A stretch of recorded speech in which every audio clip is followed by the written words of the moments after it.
बाबा विश्वनाथ की कृपा आप पर सदा बनी रहे। आ गया शरद पूर्णिमा की रात्रि। बड़े से बड़ी बीमारियां, बड़े से बड़े रोग, बड़े से बड़े बड़े कष्ट इस शरद पूर्णिमा की रात्रि को छूट जाते हैं। दमे की बीमारी, श्वास की बीमारी, अनिद्रा की बीमारी, रात्रि को जगना, ये सारी बीमारियां शरद पूर्णिमा की रात्रि को अगर व्यक्ति अपने जीवन को सुखमय बनाए, अपने जीवन को आनंदमय बनाए तो सब छूट सकता है। शरद पूर्णिमा की रात्रि को पीपल के पत्ते 5 लेकर उसके ऊपर खीर डालकर रात्रि को खा लेने से महाराज दमे की बीमारी, श्वास की बीमारी रुक जाती है। वो बीमारी बढ़ती नहीं है, उससे कष्ट नहीं होता।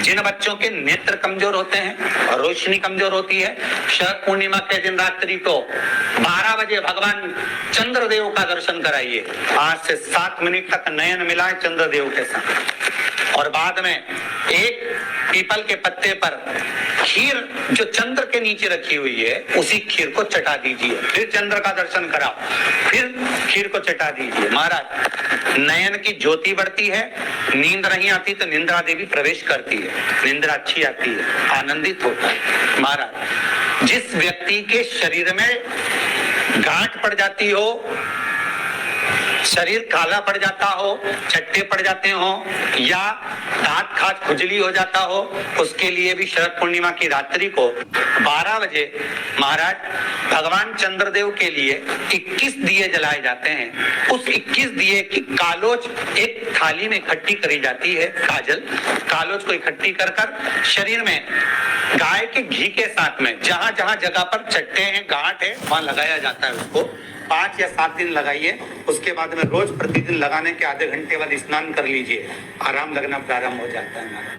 आज शरद पूर्णिमा की रात्रि से लेकर कार्तिक पूर्णिमा की रात्रि के बीच में जो दामोदर भगवान का, कृष्ण का, शिव का मंगल आनंद करेगा, अभिषेक करेगा, पूजन करेगा, स्मरण करेगा, उसके सारे दुख दरिद्र दूर हो जाएंगे। रात्रि को आप बड़े प्रेम से खीर बनाओ, चंद्रदेव की साक्षी में रखो, भोग लगाओ भगवान श्री हरि को। बन सके अगर लक्ष्मी की कमी है, लक्ष्मी नहीं आ रही है, व्यापार नहीं चल रहा है, तकलीफ बहुत ज्यादा है, घर में कष्ट है, कर्जा ज्यादा है, तो एक तांबे के कलश के ऊपर, तांबे के कलश में पानी भरना, कटोरी रखना, उस पे लक्ष्मी जी की मूर्ति रखना। लक्ष्मी जी की मूर्ति नहीं हो तो चांदी का सिक्का रखना। उसके सम्मुख में आप 31 दीपक 31 दीपक घी के लंबी बाती के जला दें। महाराज एक एक कमल गट्टा उस 31 दिए के अंदर डाल देना और लक्ष्मी जी का पूजन करना, लक्ष्मी जी का स्मरण करना, खीर का भोग लगाना, पान के पत्ते पर खीर रखना, 5 पत्ते पर खीर का भोग लगाना और माता लक्ष्मी से विनती करना।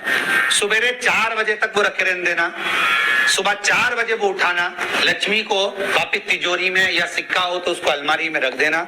जो खीर बनी है वो प्रसाद के रूप में सुबह 8 बजे, 10 बजे, 9 बजे जब खाना हो प्रेम से पाना।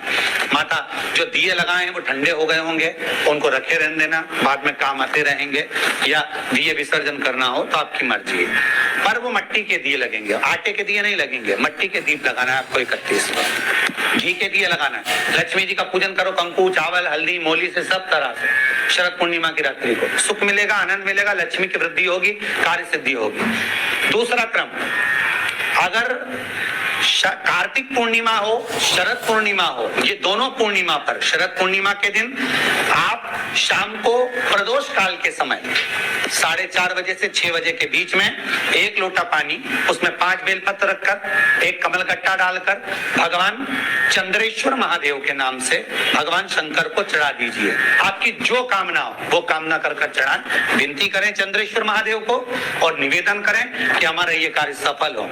केवल शरद पूर्णिमा के दिन चढ़ाइए, कार्तिक पूर्णिमा तक क्या फल मिलता है हमको जरूर बताइए। भी शरद पूर्णिमा की रात्रि को और कार्तिक पूर्णिमा की रात्रि को गर्भवती नारी अपनी नाभि पर यदि चंद्र की दृष्टि पड़वा लेती है तो बच्चा विकलांग पैदा नहीं होता है। गर्भ से जो बालक होगा श्रेष्ठ होगा, विद्वान होगा, चतुर होगा, पढ़ने में होशियार होगा।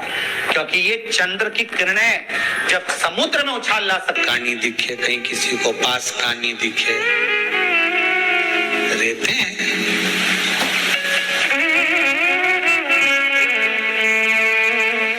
उसके लिए भी अब शरद पूर्णिमा के दिन तुलसी की जो डंडी होती है, तुलसी जैसे बेलपत्र की जो ये डंडी है, ऐसे ही तुलसी का जो पत्ता होता है, उस पत्ते की जो डंडी होती है, उस डंडी को चंद्रमा को देखा जाता है। उस डंडी की जो कोर होती है, उस कोर को दृष्टि से मिलाया जाता है। शरद पूर्णिमा की रात्रि ठीक 12 बजे आप चंद्रमा की, जैसे चंद्रमा का भाग, उस चंद्रमा के भाग को आप उस डंडी के भाग से निहारने का प्रयास करिए। घर में आई है, घी का दिया लगाई है, उस घी के दीप को लगाने के बाद पूर्णिमा के दिन उस पर एक प्लेट थोड़ी तिरछी कर रख दो, जिससे उसकी कालोच काय की, उस दीप की, घी के दीप की कालोच उस प्लेट पर आ जाए। थोड़ी सी कालोच ले लीजिए, 5-10 मिनट में आ जाएगी। उसको गाय के घी में मिलाकर आंखों में सुरमा लगाकर रात्रि को सो जाइए। 3 दिन बाद आप महसूस करेंगे कि नेत्र की ज्योति बढ़ना प्रारंभ हो। आप अपने जीवन को, ये पूर्णिमा शिव महापुराण की कथा कहती है, शरद पूर्णिमा आ रही है, कुछ नहीं करना, पीपल का एक पत्ता, उस पत्ते पर थोड़ा सा चावल,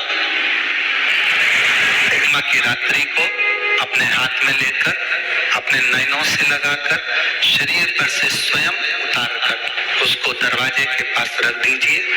पूर्णिमा की रात्रि को पूर्ण होने पर उस चावल को दूसरे दिन सूंघ कर बहते हुए पानी में डाल दीजिए। महाराज कितने भी रोग से ग्रसित हो गए, पीपल का एक पत्ता 52,000 ब्राह्मण की साक्षी कराता है। महाराज बहुत ध्यान देना, पीपल के वृक्ष में स्वयं नारायण का, मेरे कृष्ण का वास है। स्वयं भगवान गीता के अंतर्गत कहते हैं कि मैं पीपल का वृक्ष हूं।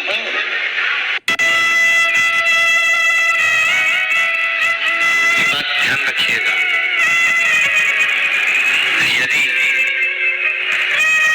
काया का रोग हो गया, मान लो शरीर कहीं से सफेद पड़ रहा है, कहीं से काला पड़ रहा है, शरीर में से खाल की फुकड़ी निकलना प्रारंभ हो गई हो, शरीर में काले काले चट्टे पड़ना चालू हो गए हो, या कोई विशेष रोग हो गया,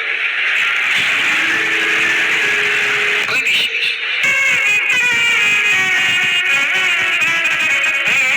किसी पत्र में लिखा है इनके कोई रिश्तेदार को ब्लैक फंगस की बीमारी हो गई थी। महाराज एम्बर हॉस्पिटल में, इंदौर में, कहाँ रह गया नंदी? इसको मालूम है कि मैं प्रदोष के दिन, प्रदोष काल में भ्रमण के लिए जाता हूँ, घूमने के लिए जाता हूँ।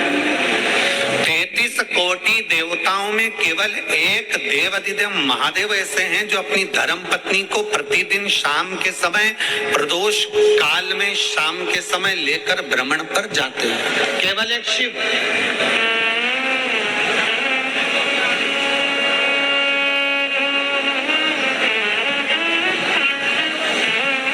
33 कोटि देवता में कोई दूसरा देवता नहीं है जो अपनी धर्म पत्नी को रोज भ्रमण के लिए ले जाए, केवल भगवान शंकर जाते हैं।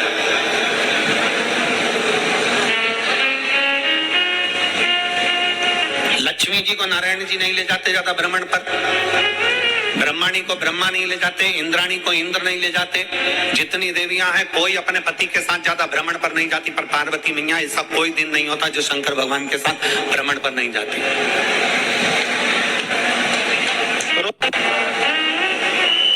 जैसे भोलेनाथ जी ने आज फिरोजाबाद वालों पर कृपा करी है प्रदोष के दिन की कथा का स्मरण कराने पर।